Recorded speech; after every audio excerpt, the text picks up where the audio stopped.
Win for our team. I liked how we were just gutsy down the stretch. You know, we got behind and then just kind of fought our way back. I think we just willed ourselves to that victory.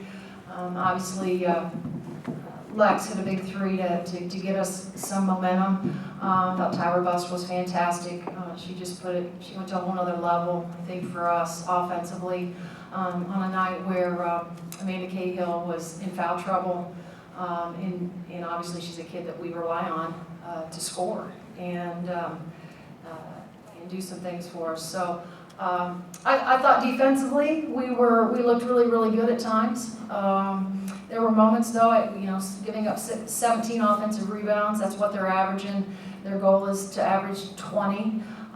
Again, that's a disappointing statistic, as well as our free throw shooting. But with that all being said, to not have, like you said, a starter, Amanda Cahill, that went for 7 and really was out most of the game because of foul trouble. Give Jen Anderson, I thought she was great. Tyra, Lex, obviously Carly came in and gave us some really good minutes from the beginning. But I thought we kind of kept them at bay, like I said, defensively, and did what we had to do down the stretch on the defensive end to win the game. So good for our kids, really excited for them and happy and pleased that, like I said, our backs were against the wall and they found a way to win. I mean, it's not just about you, but playing a former teammate, is there just not a little bit of satisfaction?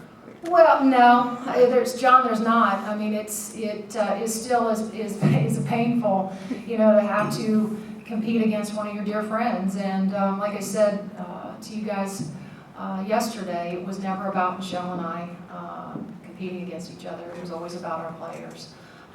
And as I said to our kids today at shoot around, this just isn't about Indiana. It's about representing the Big Ten and in a first-class manner. And so I'm really happy that we were able to do both of those things and represent ourselves in a great way. But I have a tremendous amount of respect for Michelle in her program, and she's been in that postseason a lot of times, and that's something that we aspire to do here. So they're a great example of tradition and getting to the NCAA with just a lot of hard work, because one of the things about Michelle, she has a tremendous work ethic, and there's no question that her kids respond to her, and they kind of mirror her personality, and that's what you want. I mean, you guys were getting big buckets from Tyra, those and ones and things like that, but getting defensive stops on the other end. It was huge. We kind of jumped it up there a little bit. We felt like going zone was the best way to guard them. The thing that's always concerning when you're in any kind of a zone is your ability to rebound out of it. And like I said, when we had to down the stretch, I thought we came up with some big rebounds. But give Stark a lot of credit. He came he and I sat down 2 days ago and decided that we both felt like and agreed that the zone was the way to go, but we needed to tweak our zone a little bit.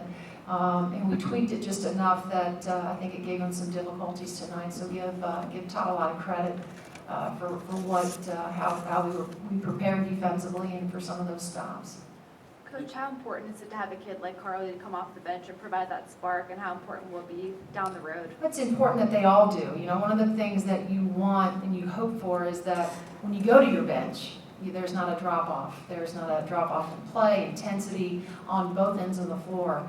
And so there's no question that tonight Carly came off the bench and she instantly, gave us a nice little shot in the arm, but we had momentum when she was in. And so, I hope that for her that'll continue, but we also need Jess Walters to do that. We need Kim Royster to do that for us. We need, whether Lindsay's coming off the bench or Jen's coming off the bench, all of our bench players, we all have to be involved, and we all have to help and give our team something anytime we go to our bench, because as you guys know, we're not very deep, especially in that point guard position.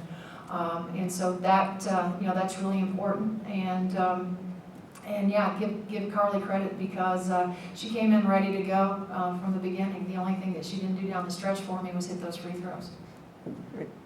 With With Amanda and Kim in foul trouble throughout the game, how nice was it to kind of rely on Jen? Jen showed up tonight, and as we said to her, it's not that she hasn't showed up other nights too. She's played really well and really solid, getting herself back to playing shape because she was out for such an extended amount of time with low back and she was sick. And so we knew that Rodriguez Rogers was going to be a load to deal with on the inside, and so we really challenged Jen with that matchup.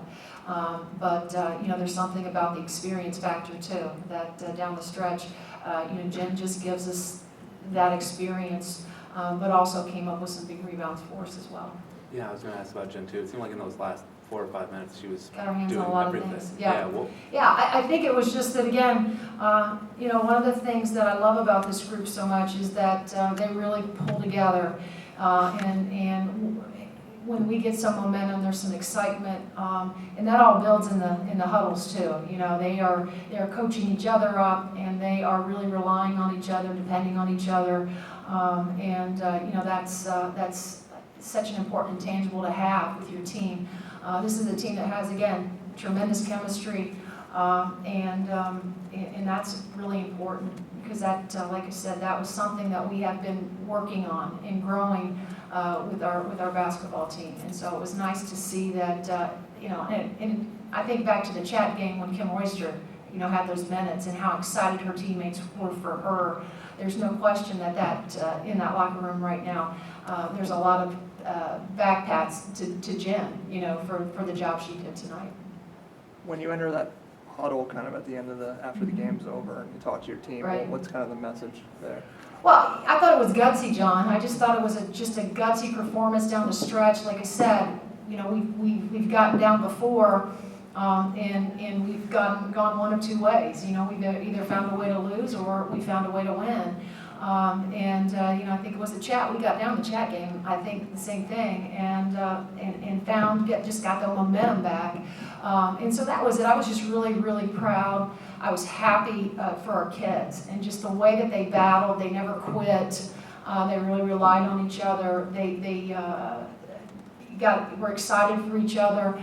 That's what I was most happy with. Like I said, this is a great win for our team. It's a great win for the Big Ten against a really, really, really good Georgia Tech team.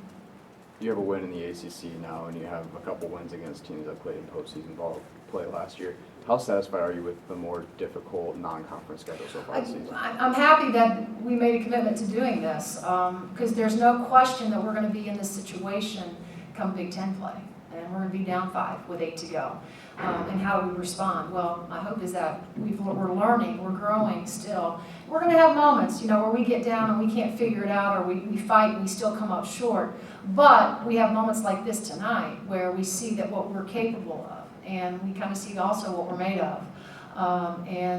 That's what I'm most pleased with. But to say that I'm pleased that we committed to up in this schedule and making it difficult for our players. I'm really pleased by that. But I can tell you this, our kids wanted that, and they were excited about this schedule. They know that they're smart enough to figure out that the Big Ten is really, really difficult league. And what we're doing right now is preparing ourselves for Big Ten play. Thanks, guys.